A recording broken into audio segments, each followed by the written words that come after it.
Hello everyone, রবিবার দিন সন্ধ্যাবেলা বেরিয়েছিলাম চন্দননগর স্ট্যান্ডের দিকে যাব বলে। সোমবার তো কার্তিক পুজো, তাই জন্য আমাদের এখানে পুরো রাস্তাটা জুড়ে লাইন লাগিয়েছিল। স্ট্যান্ডে যাওয়ার আগে দই ফুচকা খাওয়ার জন্য দাঁড়িয়েছিলাম, আর আমাদের এখানে এই দই ফুচকার দোকানটা ফেমাস, যারা চুঁচড়ো থাকো অবশ্যই জানো।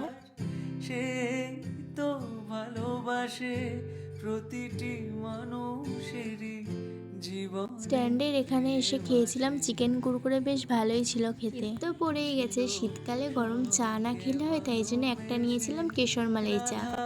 ভালোবাসা কাহিনী হয়ে সত্যি কথা বলতে স্ট্যান্ডে আসি আমরা খেতে, খাওয়া হয়ে গেলে ওই 5 মিনিট দাঁড়িয়ে ফটো তুলে চলে যাই। এমন না আমাদের এখানে খাবার পাওয়া যায় না, আসি খাওয়ার বাহানাতে খাওয়াও হয় আর ঘোরাও হয়। আজকে কিন্তু শুধু ঘোরা আর খাওয়া হয়নি, তার সাথে সাথে ঠাকুরও দেখেছি, বেশ একটা একটা করে অনেকগুলোই ঠাকুর দেখেছি। বাড়ি আসার সময় এসেছিলাম একটা মাছের দোকানে দুটো গোল্ডফিশ নেওয়ার জন্য। ভিডিওটা এতটাই, একটা নেক্সট ভিডিওতে দেখাবে। প্লিজ চ্যানেলটাকে সবাই সাবস্ক্রাইব করে দিও। বাই।